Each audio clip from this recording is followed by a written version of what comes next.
All right, so get ready for this.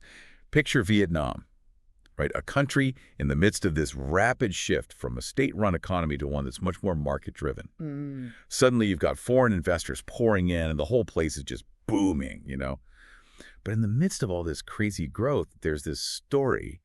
It's a story that almost feels like something out of a movie, a tale of immense wealth, power, and some seriously hefty allegations of corruption. Yeah, it really does highlight, those complexities that inevitably come along with such a rapid economic transformation. We're not just talking about a simple case of some, white-collar crime here. This story goes way deeper, touching on the very core of how Vietnam operates. And of course, all the challenges that it faces in this, new era. Right, exactly. Okay, so let me introduce everyone to the central figure in all of this, Trong My Long.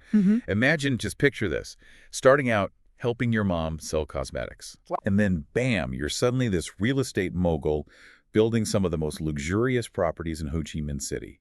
That's Lan's trajectory. She built her company, Van Thien Phat, or VTP, as it's known, right at that pivotal moment when Vietnam opened up its economy back in 1992.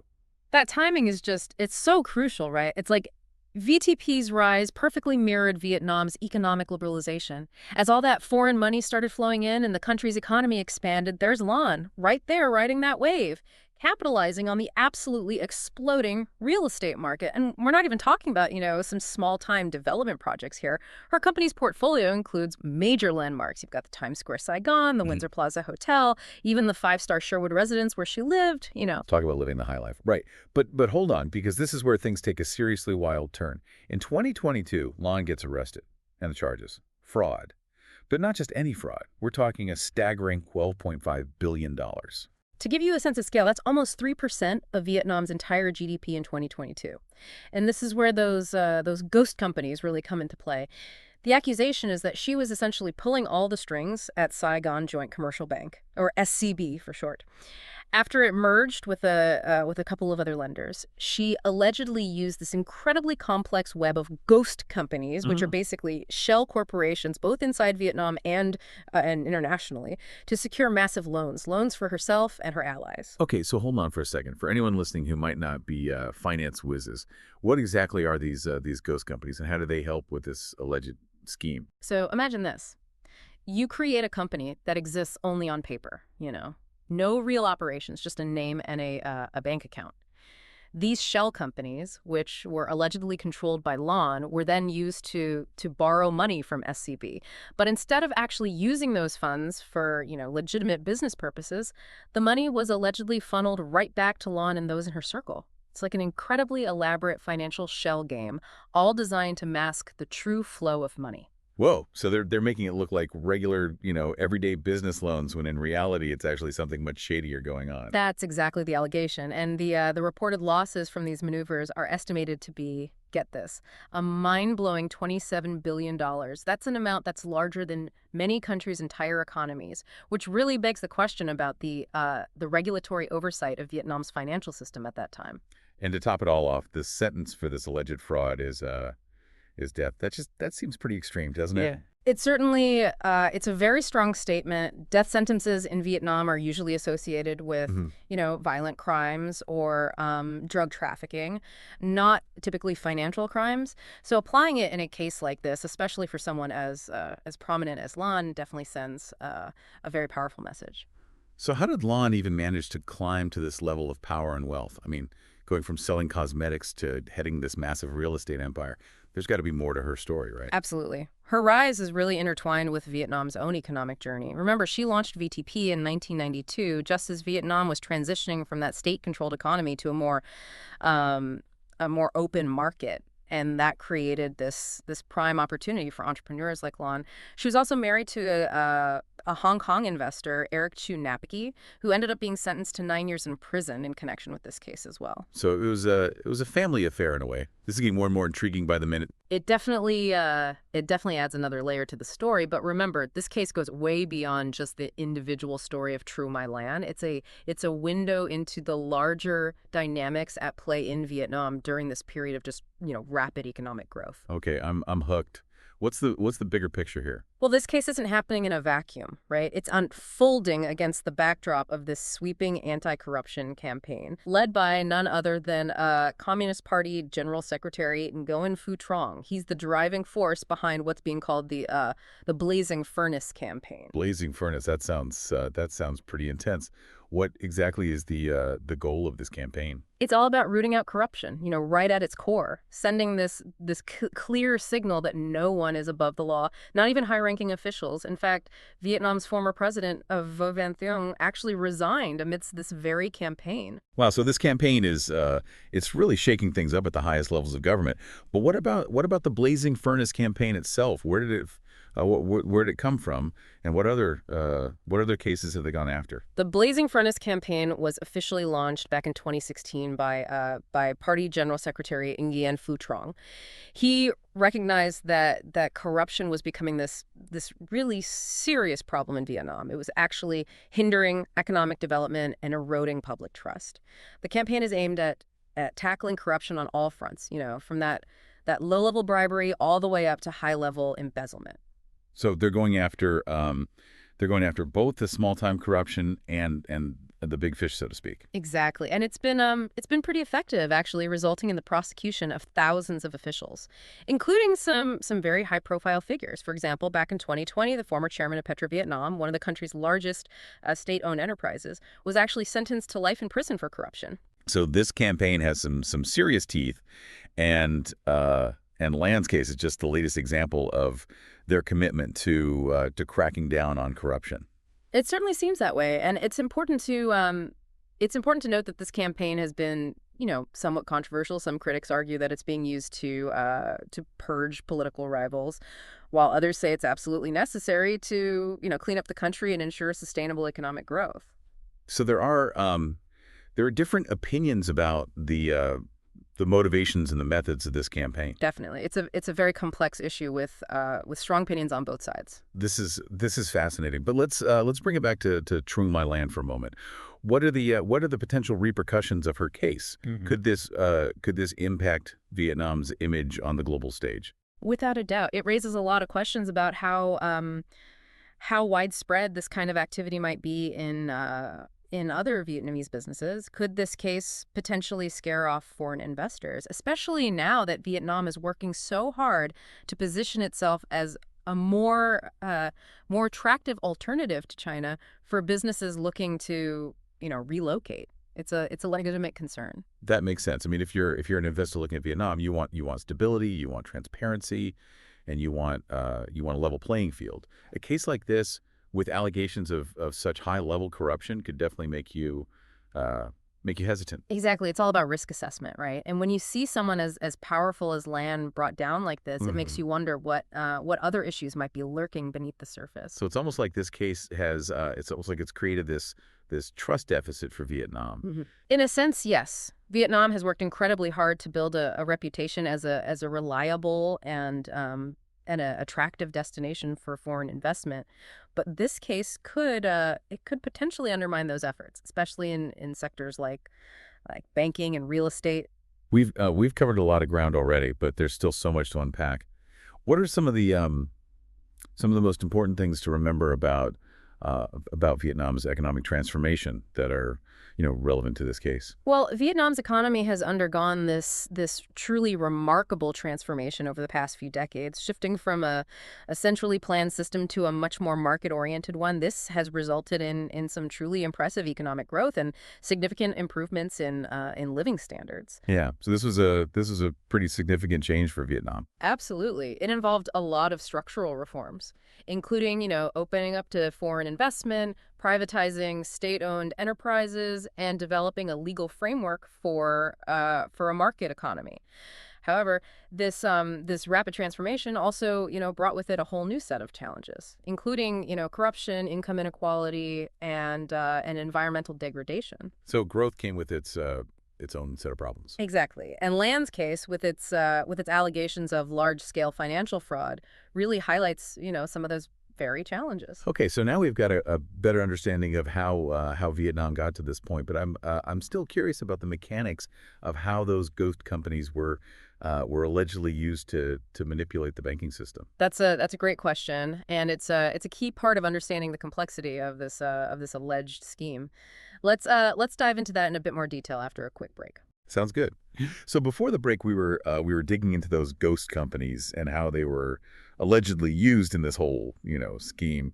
It sounds pretty complicated. Can you break it down for us, for those of us who aren't exactly financial experts? Sure. Imagine this, right? You want to borrow a large sum of money from a bank, but you know, you wouldn't qualify for such a loan directly. So what do? You create a fake company, a ghost company with no real business operations. This ghost company exists solely on paper, making it really, really difficult to trace. Okay, so you've got this fake company set up. What's the next step? Now you use this ghost company to apply for a loan from the bank because it looks like a legitimate business on paper. The bank might approve the loan without digging too deep. But the company is it's fake, right? Yeah.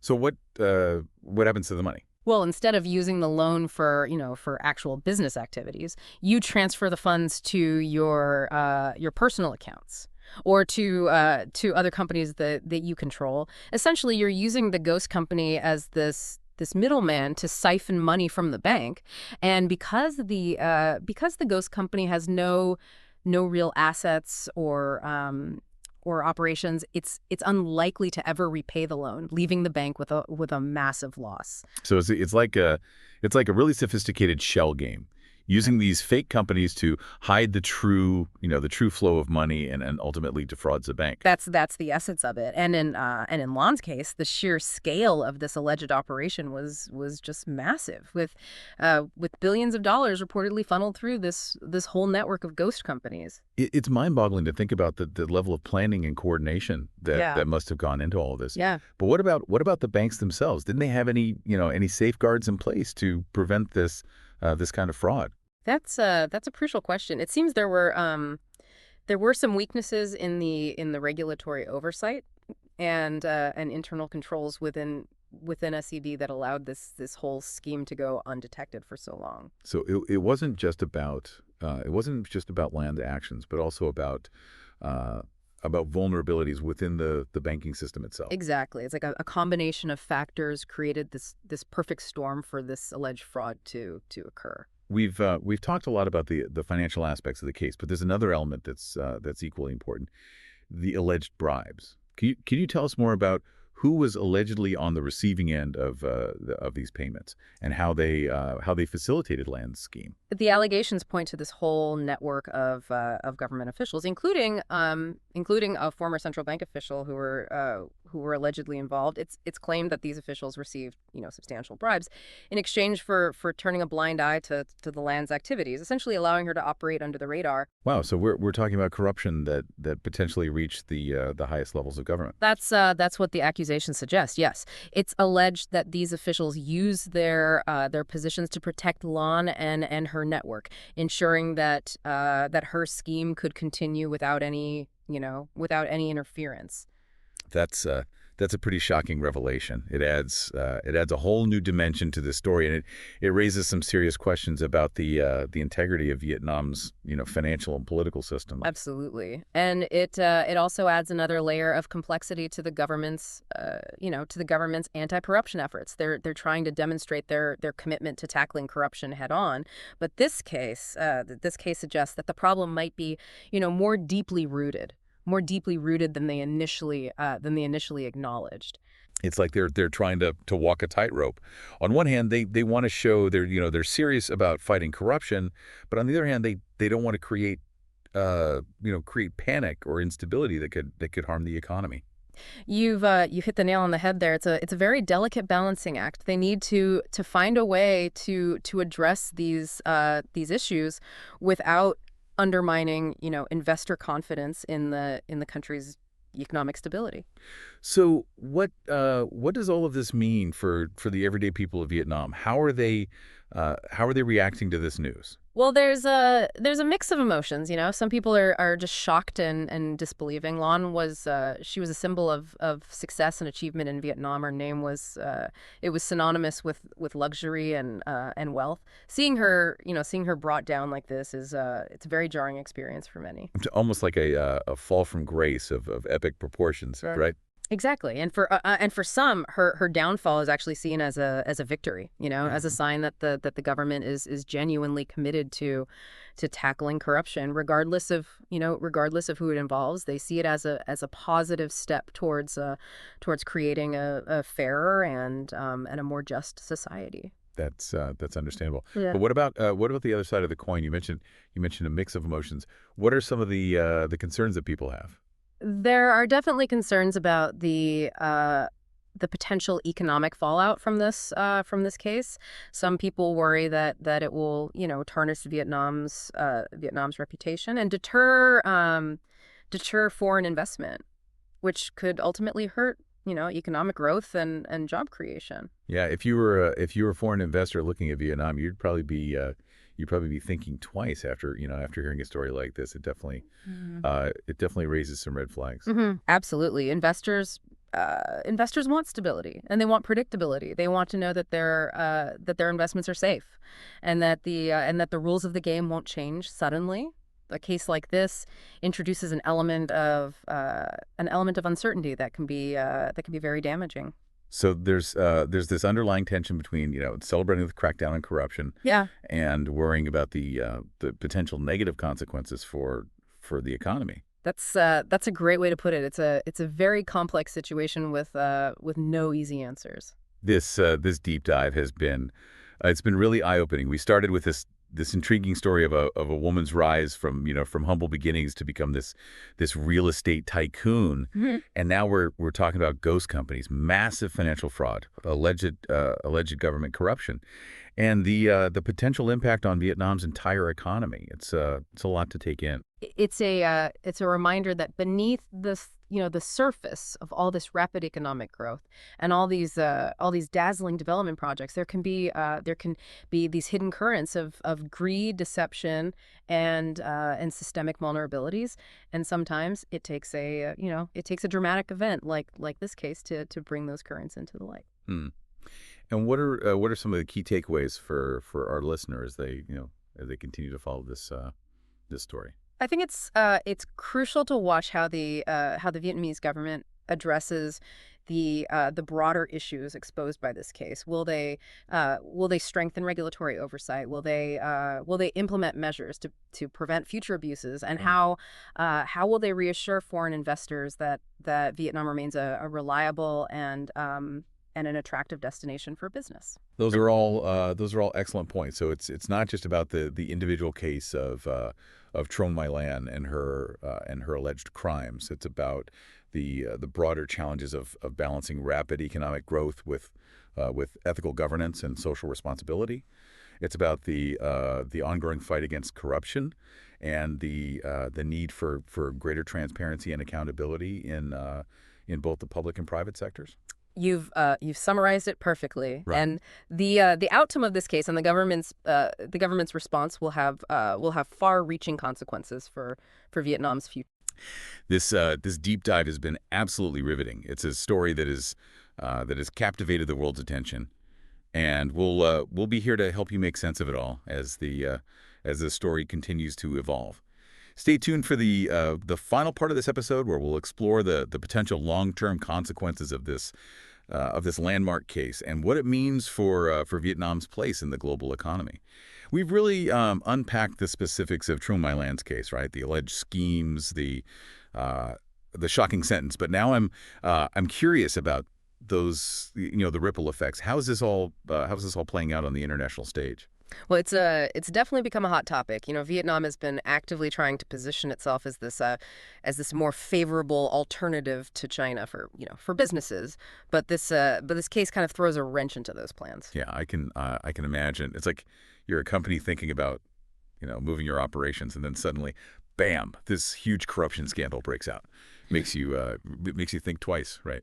Exactly. Investors are always looking for, for stable and predictable environments, and this, in this case, raises some pretty serious concerns about transparency and accountability in Vietnam, which could definitely make some companies, hesitant. So what are the specific concerns from from an investor's point of view? Let's take the tech sector as an example. Lots of tech companies have been, eyeing Vietnam for manufacturing and sourcing. But if they're worried about, about hidden corruption or inconsistent enforcement of contracts, they might reconsider. So it's not just about, one bad apple, so to Yeah. speak. It casts this shadow of doubt over the entire business landscape.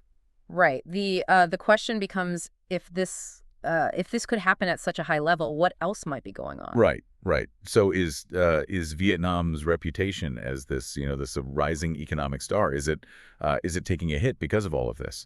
There's definitely a risk of that, yeah. But it's not necessarily a foregone conclusion. How Vietnam responds to this whole crisis will be crucial.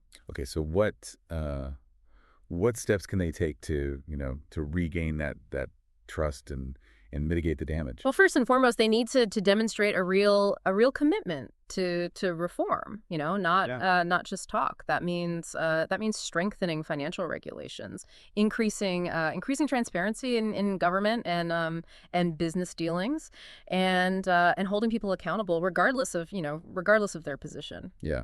So it's about showing the world that this isn't business as usual. That they're serious about tackling corruption at its core. Exactly. They need to send this very clear message that they're open for business, but they're also playing by the rules. A good example is Indonesia. They faced a major corruption scandal back in the early 2000s, but they implemented some significant reforms which really helped to restore investor confidence. So there's a roadmap for Vietnam to follow, a way to come out of this whole thing stronger. Absolutely. It's not going to be easy, but it's definitely possible. This whole story has been a wild ride, to say the least. We started with that rags to riches tale of Truong My Lan, but it's become something much bigger. It's about Vietnam's economic ambitions, the challenges of rapid growth, and the fight for transparency and good governance. It